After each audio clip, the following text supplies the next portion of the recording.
बेटा बेटा आज हम पढ़ेंगे आपका द्वितीय पाठ है यानी दूसरा पाठ आपका दुर्बुद्धि विनश्यति। यानी कि मूर्ख लोगों का क्या होता है, हमेशा विनाश होता है। जो दुर्बुद्धि वाले होते हैं, जिनकी बुद्धि बुरी होती है, वो हमेशा विनाश को प्राप्त करते हैं। देखिए बेटा, ये जो चैप्टर है बेटा एक स्टोरी है जिसमें बताया गया है कि जो व्यक्ति मूर्ख होता है वो हमेशा विनाश को प्राप्त होता है। स्टोरी के माध्यम से देखिए बेटा, अस्ति मगध देशः फूलः उत्पलः नामा सरा। मगध देश में फूल उत्पल नाम का एक सरोवर है। तत्र संकट विंकटो हंसौ निवसत। वहाँ पर संकट और विकट नाम के दो हंस रहते हैं। कम्बुग्रीव नामस्य तयो मित्रम एकः कूर्मः अपि तत्रैव प्रतिवसति स्म। कम्बुग्रीव नाम का उनका मित्र एक कछुआ भी वहीं पर रहता है। ठीक है, यानी कि उनका जो फ्रेंड है, फ्रेंड का नाम है कम्बुग्रीव, जो कौन है, कछुआ है। ठीक है, वो भी उनके साथ रहता है। अथ एकदा धीवरा तत्र आगच्छन्। एक बार बहुत सारे मछुआरे वहाँ पर आए। ते अकथ्यन, उन्होंने कहा, वयम श्वः मत्स्य कूर्म आदि मारिष्यामः, कि हम सब कल मछली और कछुओं को मारेंगे। एतत् श्रुत्वा कूर्म आवदत, यह सुनकर कछुआ बोला, मित्रः, यानी कि हे मित्र, किम युवाभ्याम धीवरनाम वार्ता श्रुता, क्या तुम दोनों ने धीवरों की या मछुआरों की बातें सुनी। अधुना किम अहम करोमि, अब मैं क्या करूं। हंसव अवदत, हंस बोले, प्रातः यत् उचितम तत् कर्तव्यम, सुबह जैसा सही होगा वैसा करते हैं। कूर्म अवदत, कछुआ बोला, ममैव, यानी कि मैं भी। तत् यथा अहम अन्य हृदम गच्छामि,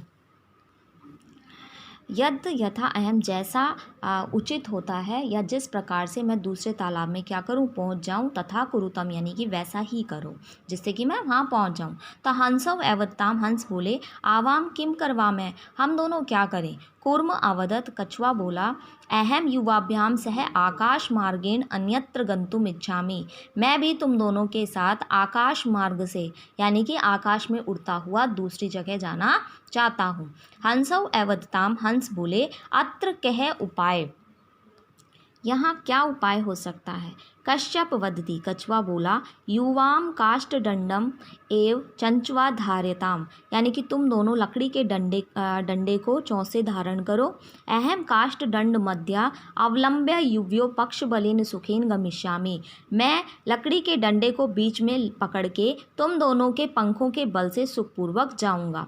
ठीक है, यानी कि मैं उस डंडे में क्या करूंगा, लटक जाऊंगा और तुम दोनों मुझे ले जाना। हंसौ अकथ्यताम, हंस बोले, संभवती एषा उपाय, यह उपाय संभव है, किंतु अत्र एक अपाय अपि वर्तते, किंतु इसके अंदर एक दोष भी है। आवाभ्याम नियमाने त्वाम अवलोक्य जना किंचित वदिष्यन्ति एव, हम दोनों को द्वारा ले जाते हुए तुमको देख करके लोग कुछ बोलेंगे ही। यदि त्वम उत्तरम दास्यामि तदा तव मरणम निश्चितम, यदि तुम उत्तर दोगे तब तुम्हारा मरना क्या है, निश्चित है। अतः त्वम अत्रैव वसा, इसीलिए तुम यहीं रहो। तत् श्रुत्वा क्रुद्धः कूर्म अवदत्, ऐसा सुनकर के क्रोधित हुआ कछुआ बोला, किम अहम मूर्खा, क्या मैं मूर्ख हूँ। उत्तरम न दास्यामि, उत्तर नहीं दूंगा। किंचित अपि न वदिष्यामि, और कुछ भी नहीं बोलूँगा। अतः अहम यथा वदामि, इसीलिए जैसा मैं कहता हूँ, तथा युवाम कुरुतम, वैसा ही तुम दोनों करो। ओके बेटा, आगे देखिए।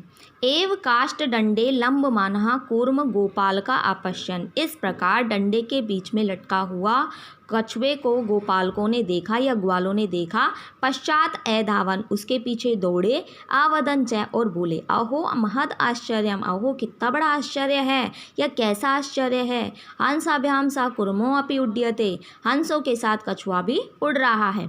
कश्चित वदति, कुछ बोले, यत अयम कुर्मः कथम अपि निपतति तथा अत्रैव पकत्वा खादिष्यामि, कि जब यह कछुआ कहीं पर भी गिरेगा या गिरता है तब वहाँ पर उसे पकाकर खाएंगे। अपरः आवदत, दूसरे बोले, सरस तीरः दग्ध्वा खादिष्यामि, सरोवर के किनारे पर जलाकर खाएंगे। अन्यः अकथ्यत, और अन्यों ने कहा, गृहं नीत्वा भक्ष्यामि, घर ले जाकर खाएंगे। इति, यानी इस प्रकार। तेषां तद्वचनम श्रुत्वा, उनके इन वचनों को सुन करके कूर्म क्रुद्धः जाता, कछुआ बहुत क्रोधित हुआ। और मित्राभ्याम दत्तः वचनम विस्मृत्य, मित्रों के द्वारा दिए गए वचनों को भूल करके स अवदत, वह बोला, क्या यूयम भस्म खादता, तुम सब राख खाओ, भस्म खाओ। तत्क्षणम एव कूर्म दंडात भूमो पतिता, और उसी क्षण ही कछुआ डंडे से छूट करके भूमि पर गिर पड़ा। गोपालकई सा मारिता, ग्वालों ने उसे मारा। और अतः एवं उक्तः, इसीलिए सही कहा गया है कि सुहृदाम हित कामनाम वाक्यम यो न अभिनंदति स कुर्मः एव दुर्बुद्धि काष्ठात् भ्रष्टो विनश्यति। यानी कि जो व्यक्ति मित्रों की और हित चाहने वालों की बातों को नहीं सुनता है, वह व्यक्ति मूर्ख कछुए के समान डंडे से छूट करके हमेशा विनाश को प्राप्त होता है। यानी कि हमें हमेशा अच्छे लोगों की, भला चाहने वाले लोगों की बातें सुननी चाहिए, उनका कभी भी बुरा नहीं करना चाहिए। अगर हम उन लोगों की बातें नहीं सुनते हैं देन हम लोगों का विनाश होगा, वो संभव है। ओके बेटा, फिर भी अगर आपको ट्रांसलेशन के रिगार्डिंग कोई प्रॉब्लम होती है देन आप मुझे कॉल या मैसेज कर सकते हैं। ओके बेटा, थैंक यू।